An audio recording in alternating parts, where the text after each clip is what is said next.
Hi, this is Doug Howard with Grow Team Strategies, and I wanted to talk to you this morning about a concept for making sure that our key players, our key employees, know what success looks like in your eyes, what we need to get from them in terms of performance, and ways for them to measure how they're doing on the macro level. Now, for many business owners that I work with, they have very elaborate performance measures, they have employee reviews, they have a lot of detailed information.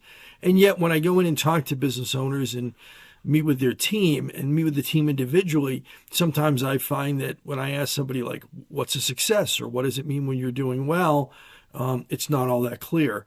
And then talking to both the business owner and the key employee, even if we have an idea of we want more sales or we want better profit margins or we want fewer delays, the specifics, the measurables of what that even looks like for a win is sometimes really vague.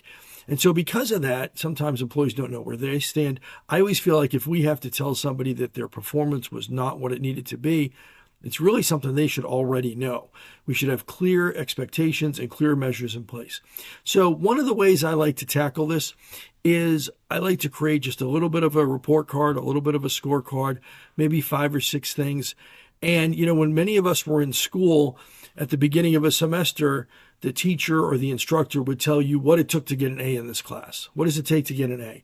Well, 60% of your grade is going to be based on the final exam. 20% of your grade is going to be based on classroom attendance or participation or homework or whatever.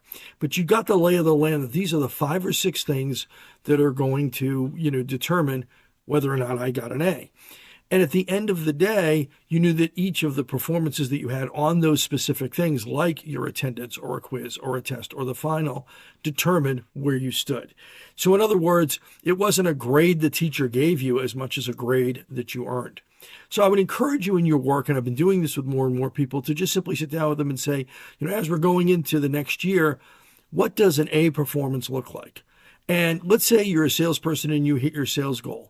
Is that all of your performance, or is that 60%? Because you should also be prospecting. You should also be managing client relationships, communicating internally with the team.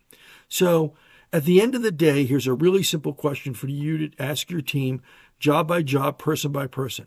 What would it take to get an A? Make sure they know, you are measuring it. And when we get to the end of whatever period of time, the month, the quarter, the half year, the year, we are all in agreement that was an A performance. Thanks.